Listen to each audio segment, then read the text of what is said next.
Hi, my name is Oliver. I'm from San Diego, California, and I am 26 years old. I grew up in a small town in Utah and life was simple but not always easy. My parents worked hard to provide for our family, but money was tight, and we lived paycheck to paycheck. Despite the financial struggles, our home was filled with love, laughter, and a strong sense of community. I was the oldest of 3 siblings, so I learned the value of hard work from a young age, and I knew that if I wanted to create a better life for myself, I would have to work for it. So, when the time came to apply for college, I set my sights on San Diego State University and was determined to pursue a higher education and break free from the limitations of my upbringing. With scholarships, part-time jobs, and student loans, I managed to make ends meet while earning my degree in business administration. Those years were tough and I juggled coursework with work commitments and tried to make ends meet, but I was determined to succeed. After graduating, I landed a job at a mid-sized clothing company and started in the sales department. It was not exactly the glamorous career I had envisioned, but it was just the start and had a steady paycheck. My days were spent in the office, punching in and out, and counting down the hours until the weekend. But everything changed the day I met Laura. It was a chance encounter at a local bar that set our paths on a collision course. I had stopped for a drink to relax when I spotted her across the room, sitting alone with a drink in hand. I could never pinpoint what drew me towards her. I guess it was the fact that she was sitting alone and seemed quite dull, so I tried to ask what was wrong. Gathering every bit of courage I had, I approached her table and struck up a conversation. "Hey there, mind if I join you?" "Oh, sure, I suppose I could use the company." "Everything okay?" "You seem a little lost in thought." "Yeah, I guess you could say that. It's just been a rough day, you know?" "Yeah, I understand."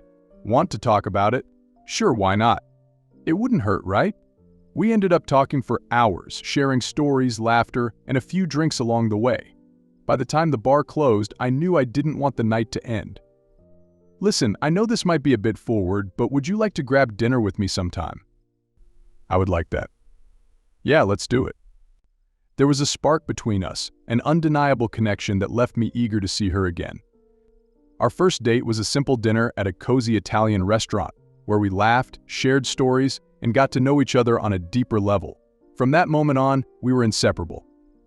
We spent every spare moment together, exploring the city, trying new restaurants, and creating memories that would last a lifetime.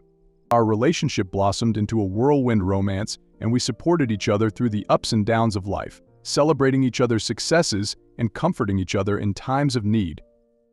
After 2 years of dating, I knew I wanted to spend the rest of my life with Laura, so I planned a romantic weekend getaway to a secluded cabin in the mountains, where I surprised her with a heartfelt proposal under a blanket of stars.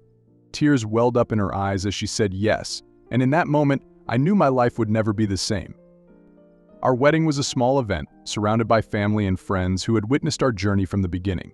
It was a day filled with laughter, tears, and promises of forever.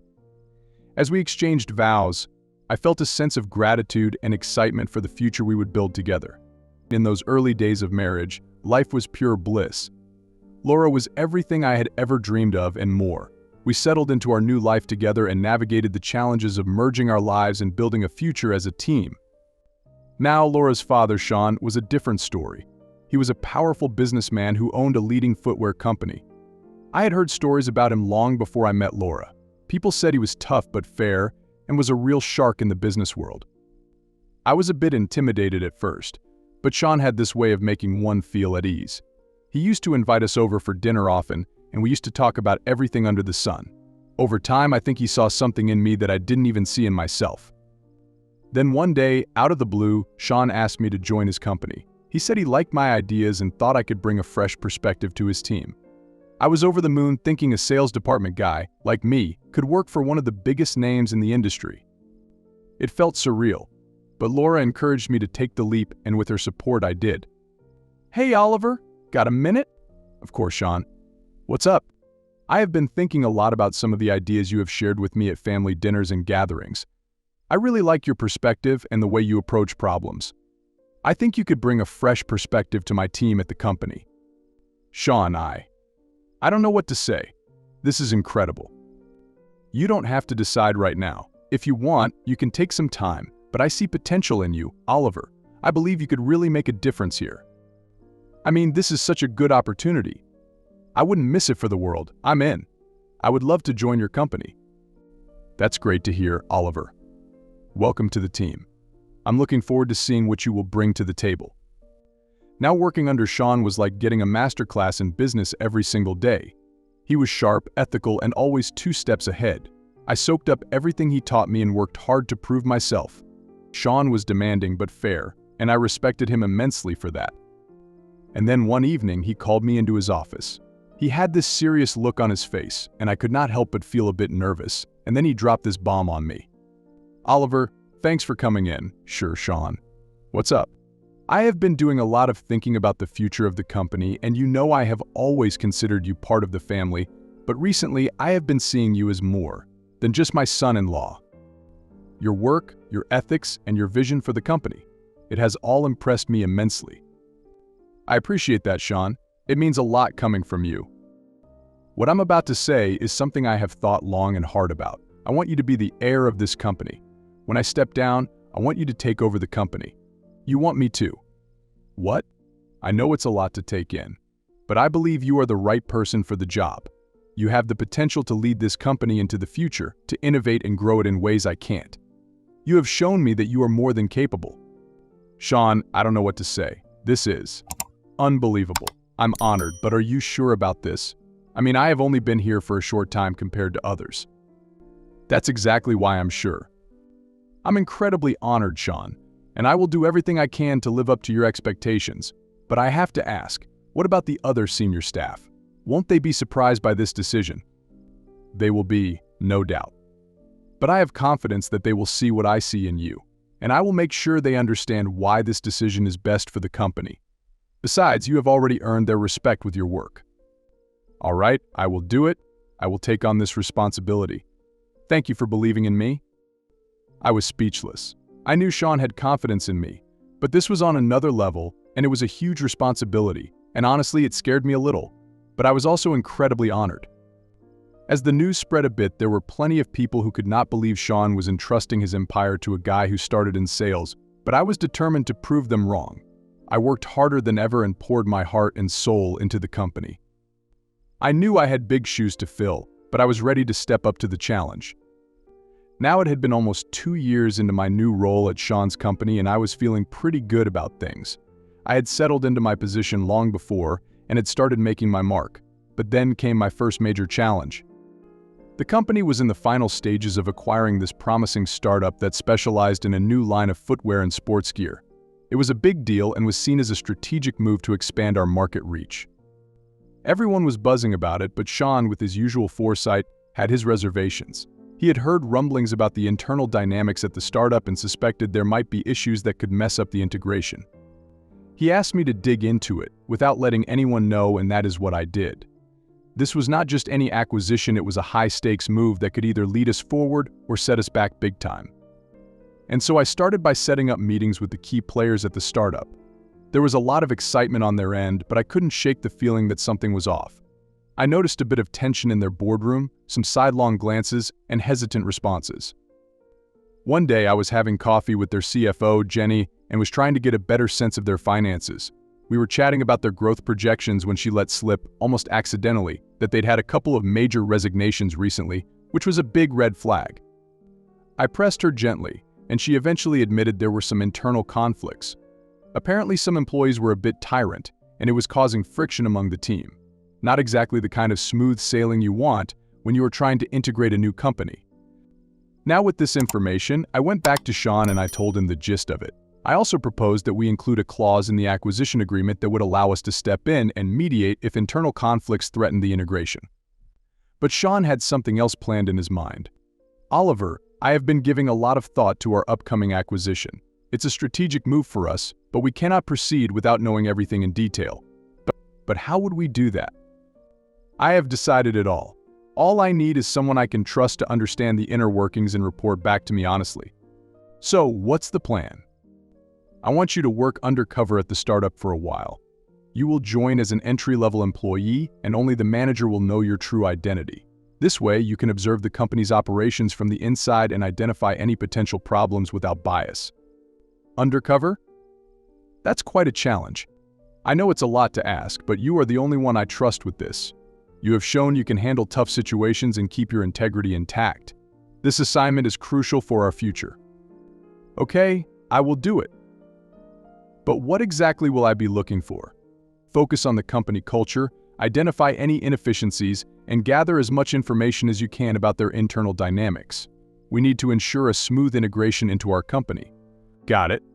When do I start? We will set everything up for you to start next week. You will be given a new identity and briefed on your role. Remember, only the manager will know who you really are, so you will need to blend in as much as possible. After everything was decided, they set me up with a new identity, complete with a backstory, and so I became a recently married college graduate looking to break into the footwear industry. My first day at the startup felt strange, and I walked in with a mix of excitement and nerves, fully ready to blend in and start my mission. The moment I walked into the startup, I sensed a toxic atmosphere. It was like the air itself was heavy with tension and people rarely smiled. There was also a noticeable lack of camaraderie, and I soon realized who the tyrant employee the CFO mentioned was. It was Mike, and he was notorious around the office for bullying newcomers. He also seemed to thrive on making other people's lives difficult and took an immediate dislike to me. Maybe it was because I was the new guy, or maybe he just needed someone to pick on. Whatever the reason was, he made it his mission to make my life miserable. On my first day, Mike approached me with a stack of files and a smirk on his face and shoved them into my hands. These need to be sorted by the end of the day. Think you can handle that? He walked away before I could respond and left me with a mountain of paperwork. And it didn't stop there. Mike piled extra work on me every chance he got. If there was a tedious task, it somehow always ended up on my desk. He would make sarcastic remarks about my work, loudly enough for everyone to hear, like "Nice job on that report, Oliver. Did you use crayons to write it?" Another instance that stood out was during a team meeting. Mike, as usual, tried to undermine me by assigning me a complex project with an unrealistic deadline. "All right, everyone, we have a new project on our hands. It is complex and requires a lot of detailed work. I think our newbie, Oliver, should take the lead on this one." I knew Mike was trying to set me up for failure in front of the whole team. "What's the project?" "We need a full analysis of the latest market trends, competitor strategies, and a comprehensive report on how we can outmaneuver them.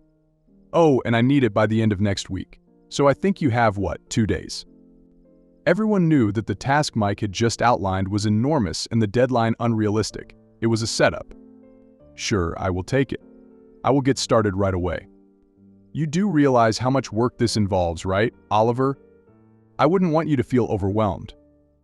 "I'm aware of the scope, Mike, but I'm up for the challenge. Thanks for the opportunity." "Well then, I look forward to seeing what you come up with. Just make sure it's thorough. We can't afford any mistakes." "Absolutely, I will make sure it's comprehensive and precise."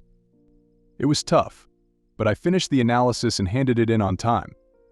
The look on Mike's face when I handed it in was priceless. He couldn't believe I had actually pulled it off. But despite the constant harassment, I kept my composure. I knew why I was there, and I was not going to let Mike's behavior distract me from my goal.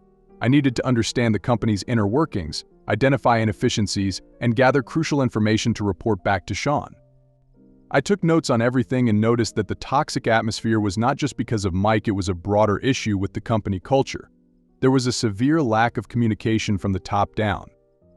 Employees were left in the dark about important decisions, which led to confusion and frustration, but still, the major problem was Mike's bullying. One time I saw him cornering a quiet but hard-working female employee, and she looked like she was about to cry. Later I found out that she had been planning to leave the company because of Mike's relentless bullying, and she told me how every day is just a new way for him to humiliate her. And it wasn't just her. Many people had handed in their resignations just because of Mike, because he drove them to such craziness. His toxic behavior was not just limited to snide remarks and impossible deadlines. He used to manipulate schedules to make life harder for those he didn't like, and I saw him do it with my own eyes. Despite all this, I kept my cool. I knew I had a mission, and I couldn't let Mike derail it. But it was tough watching good people get pushed to the brink. One afternoon, I also overheard Sarah, the manager who knew about my undercover role, talking to HR, that they had lost many good employees because of Mike and that they should do something about it. I later asked her why no one ever took a stand against him.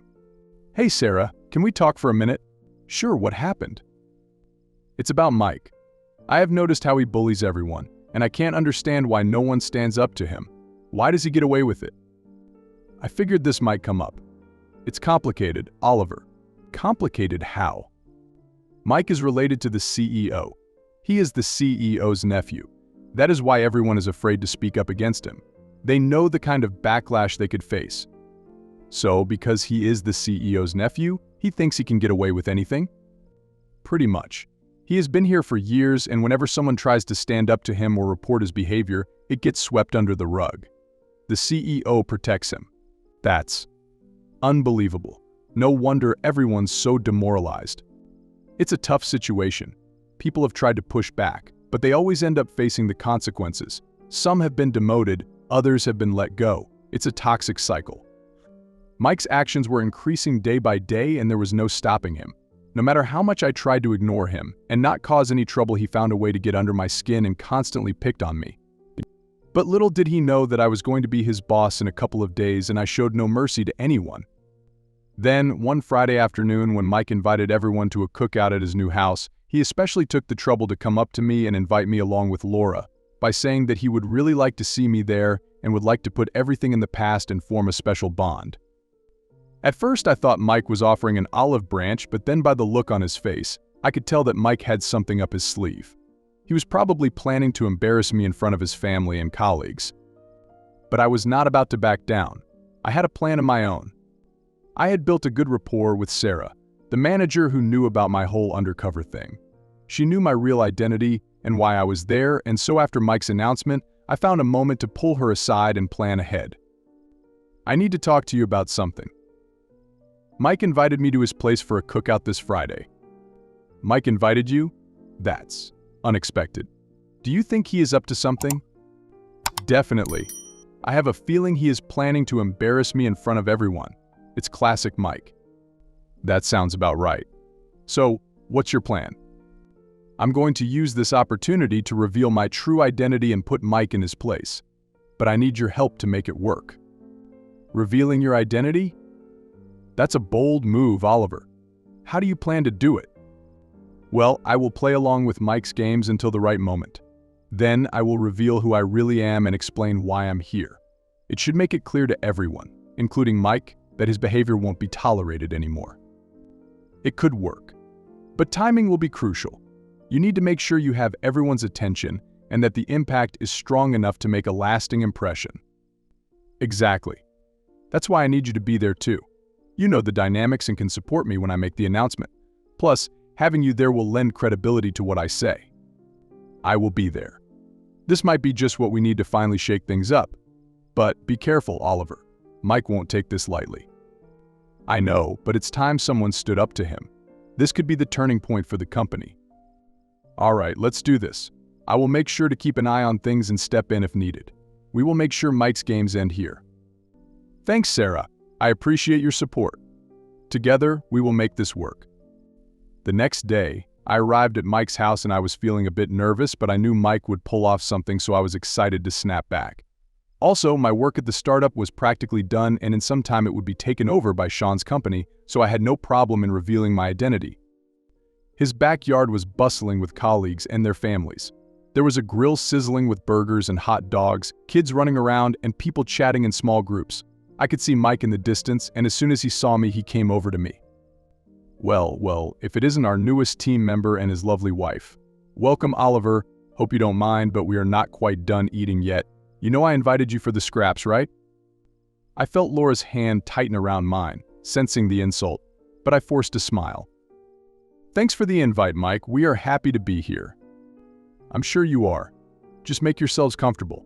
There's a spot over there by the trash cans. I just smiled and played along, and Mike was pissed that he was not having any effect on me. You know, Oliver, I didn't think you would actually show up. Must be desperate for some free food, huh? I took a deep breath, ready for the big reveal. But before I could say anything, Sarah stepped forward. Is that how you speak to your new boss? Actually, Mike, I think there is something important everyone needs to know. Oliver isn't who you think he is. He has been working undercover for the company, which is going to take over our company, and he is going to be your boss in the near future. What? You have got to be kidding me. No, Mike, this is very real. Oliver's been here to gather insights and report back to ensure our transition goes smoothly. There was a stunned silence, followed by a wave of murmurs. Mike's face went from triumphant to utterly shocked. It's true. Hi, my name is Oliver, and I have been here to gather insights and help identify ways to make our company better. I know it might seem strange, but we are committed to turning things around for everyone's benefit. Mike was at a loss for words, and the tables had definitely turned. The colleagues who had been skeptical or indifferent now looked at me with a mix of curiosity and newfound respect. Mike's face also had turned pale as the truth sank in, and it was almost surreal watching him go from smug to stunned in a matter of seconds. But I kept my composure. I knew this moment was bigger than just putting Mike in his place, but seeing him all sealed up felt quite nice. He looked like he wanted to crawl under a rock. He avoided eye contact with me and stayed on the periphery of the group for the rest of the evening. The cockiness he had displayed so openly was nowhere to be seen. It was clear he was humbled by the experience, and honestly, it was a good look on him. As the evening wore on, people also started coming up to me, asking questions about what changes we would be implementing and sharing their own ideas. I was thrilled to see such an engagement because it was a far cry from the demoralized group I had encountered when I first started. And so my job at the startup had finally ended. And so after wrapping it all up, I finally returned to my company with a ton of valuable insights. The mission had been intense, but I had managed to dig deep into the operations and culture, and the takeover went off without a hitch, largely because of the groundwork I had laid during those grueling months undercover. Sean was visibly relieved and proud when I gave him the full report. He had placed a lot of trust in me, not just as a son-in-law but as the future leader too. Seeing the takeover succeed was a big deal for both of us, and it also reaffirmed his decision to groom me as his heir. And now the startup was officially a part of our company.